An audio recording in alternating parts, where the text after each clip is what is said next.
2026 will mark the 20-year anniversary of Arctic Monkeys' first record, Whatever People Say I Am, That's What I'm Not. Throughout their 20-year career, they have evolved both musically and stylistically multiple times, with the shift from garage indie rock to stoner rock to baroque pop. There has been one constant throughout their career, their ability to create a dynamic and engaging setlist, even in the early days when they only had a handful of songs to choose from. I've covered several shows on my channel, including the final show of the car tour, Glastonbury 2013, amongst others. If the band were to come back for one final show, this would be their setlist. The rules are no more than 22 songs, as 22 is their longest setlist. There must be one song from each album, and there has to be a dynamic flow between the songs. We are also going to be following the setlist structure they've been using. Dramatic intro, into high tempo songs, back down to slower songs, the goats, the singles, and finally an encore. The band walks out to the haunting synths of Sculptures of Anything Goes, one of the singles from their final record, The Car.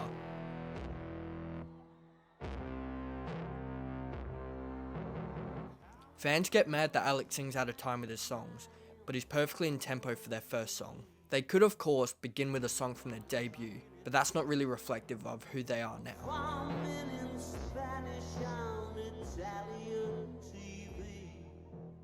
The band is accompanied by a string section, who will feature on several songs throughout the night. Like usual, they burst into Brainstorm, which has the crowd chanting with their riffs.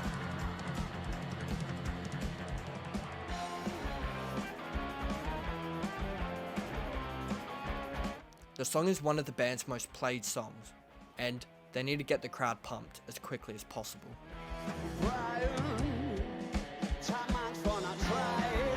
The fast ones. Following up the opening track from Favorite Worst Nightmare is another single from the record, Teddy Picker.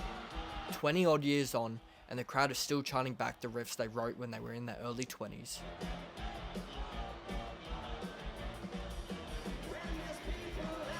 The band transitions from Teddy Picker to Humbug's Crying Lightning. As they move from their second record onto their third, the crowd is drenched in purple, as Turner perfectly picks the perplexing riff while singing.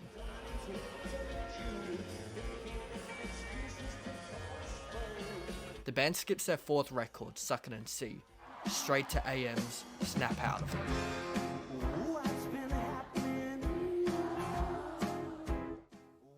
The song is a fresh change of pace, giving a more light-hearted edge to the first part of their set, with one of the band's most recognisable call-in responses.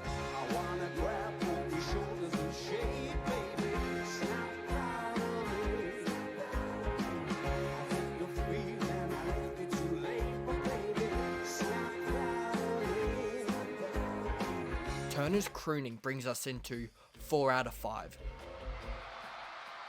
The most popular song from their sixth record, Tranquility Base Hotel and Casino.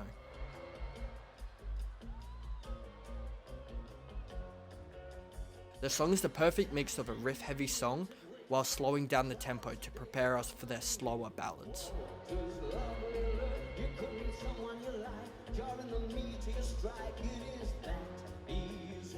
The slow ones. During this section of the set, the band would jump around their discography, pulling slower songs from different albums. They begin this section with Cornerstone. The band is once again joined by the string section.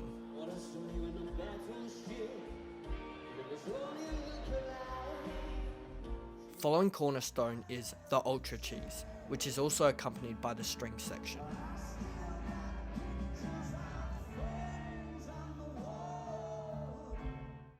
The band plays the only song from their fourth record of the night, She's Thunderstorms.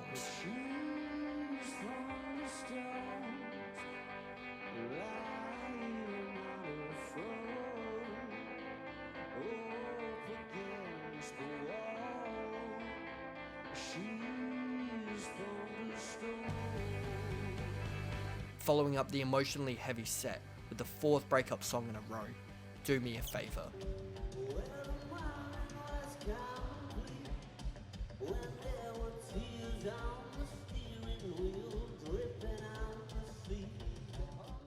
The song is a good transition from the slower breakup songs to a high energy guitar filled indie rock tune, which brings us into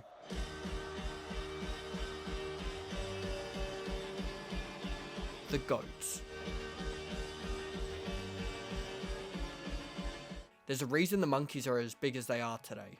The band goes all the way back to their first ever single, the one that brought them into the spotlight. I Bet You Look Good on the Dance Floor.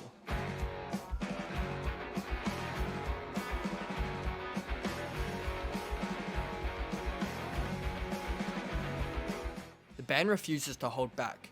Yes, they focused on lounge rock with their final 2 records, but they still played their earlier tunes with the same level of energy.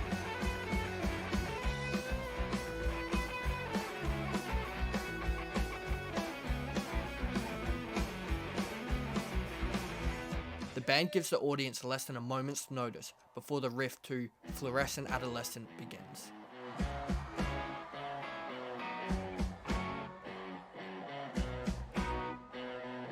They play the song a bit slower than its album version, and combined with Turner's aged vocals, it makes the favourite Worst Nightmare single feel much more poignant.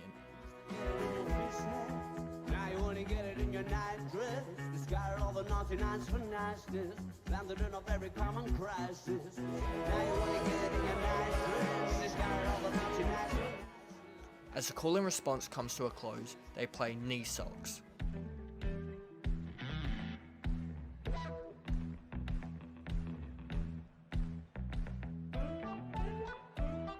This time with the full rock version they played on their previous tour.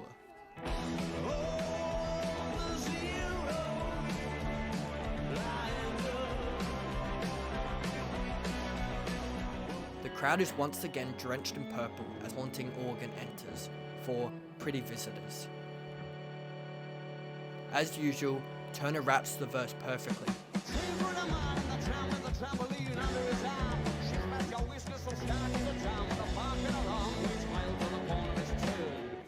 And does what he normally does during the bridge.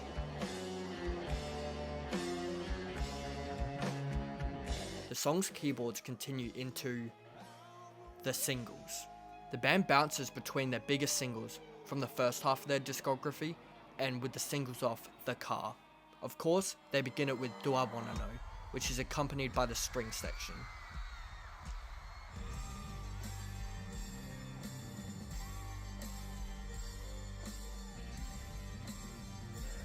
The band goes back to their first ever record and play Marty Bum for old time's sake.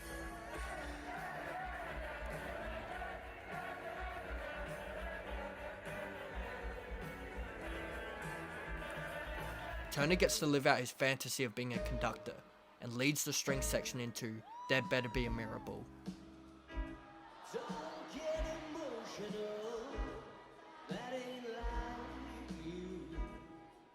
In which he gets particularly emotional singing the lyrics, knowing it would be the final time he sings them. So can we please be absolutely sure that there's The string section will continue playing for the next 2 songs of the set. Just to rub salt in the wound, the keyboard intro to 505 begins, as Alex introduces his best pal, Miles Kane, and longtime producer, James Ford. Let's hear it for Miles Kane.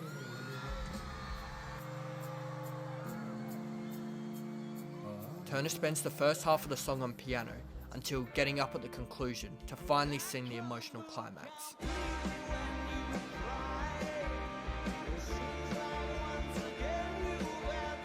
The piano intro to Body Paint begins.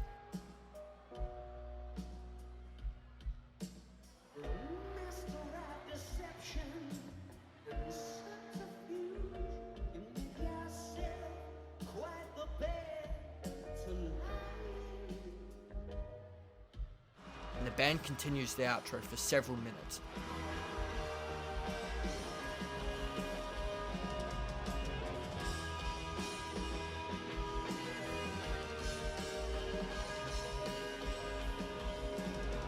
The band bids farewell to the audience and leaves the stage.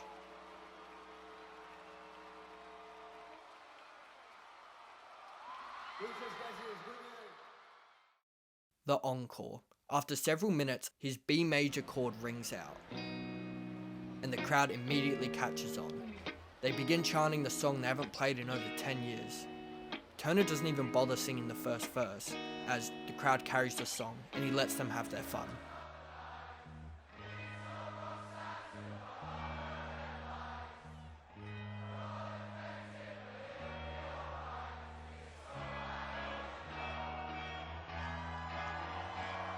The song concludes and begins Star Treatment. I just wanted to be one of the Skrulls. Now look at the mess you made of me. Hitchhiking with a monogram suitcase. Miles away from any peaceful imaginary highway. Only the 4 band members remain on stage for the final encore, just like the early days. Helder's drum intro brings the crowd into the final song of the night.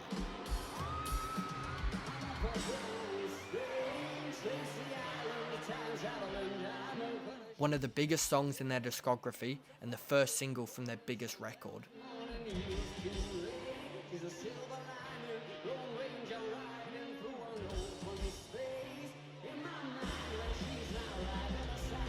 The band cruised through the final song until it reaches its conclusion. The lights turn on and the band thank the crowd upon leaving the stage. The crowd look around, soaking in the final moments of the last ever Arctic Monkeys concert. The crowd aren't paying attention, but Matt Helder sits down at his drum kit one final time. The audience is dead silent, as not many people have noticed yet. He begins an energetic drum solo. The drums continue solo for several moments. The crowd is chanting the riffs to A Certain Romance.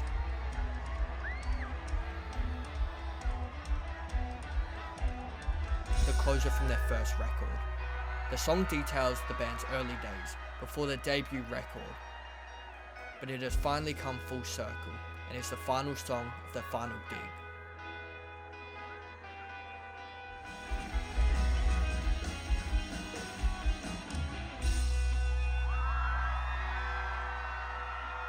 The song finishes and the band leaves the stage for the final time.